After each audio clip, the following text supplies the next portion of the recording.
Hello everyone, for the next day we are exploring Tbilisi in Georgia, exploring all its ups and downs that this city has to offer.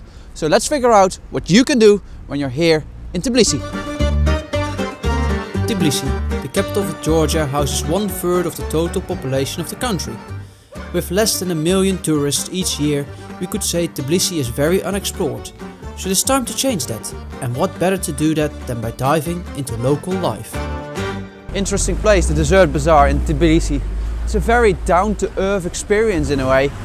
People are just wholesaling like big loads of vegetables you can buy. Interesting spices that I've never seen anywhere else, but it's a very down-to-earth experience. So if you really want to experience the type of local way of doing business and scoring some fruit on the cheap for some good quality as well and help out the locals, this is definitely the place to go.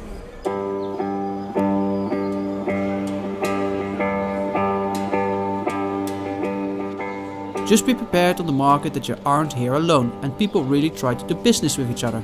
So don't stand in the way and be respectful. But with seeing all the local produce on the market, let's dive a bit into the food part of the country.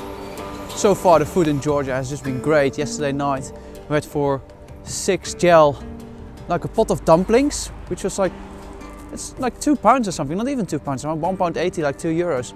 Now from the local bakery we got like loads of stuff in there, and this was only 1 gel, which is like 30p, 40p or something, and it's pretty big. It smells really good. It's even a bit warm still, fresh from the oven. Tastes good as well. I think the thing inside is a bit cheese. They love the cheese here, so it's very strong cheese flavor, but a bit creamy, cheese, fruit. Very good bun, and especially for 1 gel. Some of the restaurants I would recommend to visit in Tbilisi are Unveiling, that gives a mixture of Georgian food with a Portuguese twist, or the more local places Bakti or Mtatsminda, where you can get dinner for not even 15 lari per person, and definitely the dumplings are a treat. But let's dive back into more of its sightseeing part. The Dry Bridge Flea Market is a very interesting place. It's taking place on a bridge that's currently, well, it's in the name, dry, because in the past there was a river underneath that's made dry. Now there's a road, and then on top of the bridge around it you'll find like an old flea market every day, which you'll find stuff which you find in probably anyone's attic. Mainly in Eastern Europe you'll find these kind of stuff in your attic, and that's what they're selling here. And then in the park and around it, interesting enough, there are extremely nice art pieces scattered around what they're selling, and it's just like the art pieces that you can find here are surprisingly really nice.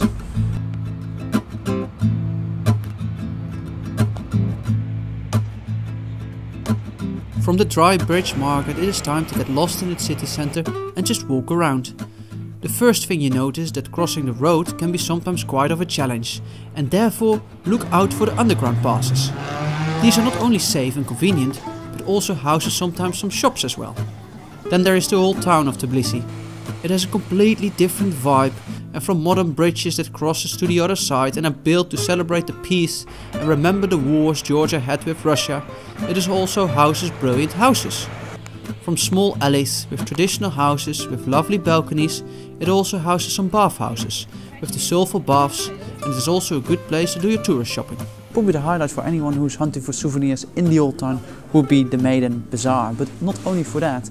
Like, I'm not planning to buy anything, I'm just traveling hand luggage only, but it kind of takes you through Georgian culture from the start, where I came in, from the wines to the different crafts to now clothing here. It takes you through all those different aspects of what makes Georgian culture really great and diverse, and a mixture of all those influences that come around the world. So yeah, that's definitely a good part to visit when you're in the old town.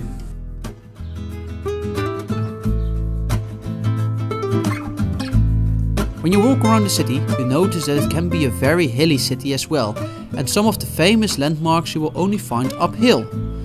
One of them has to do with the main religion in Georgia, the Orthodox Christian Church. The Holy Trinity Cathedral of Tbilisi, you already see it from the city center, from the river, located up the hill, in the night, beautifully lit. But once you get up close, that's the moment you really realize how big this Orthodox cathedral really is. It opened in 2004, so it's relatively new, but it's pretty impressive. It's the third largest Eastern Orthodox cathedral in the world. And yeah, like, you don't really have a view over the city from here, but I'm now going to walk upstairs, and just this path up to the cathedral itself behind me, it's sometimes with those religious buildings you just feel yourself to become like just like a very tiny creature in this universe. And that's exactly what I feel right now, walking up to this massive building.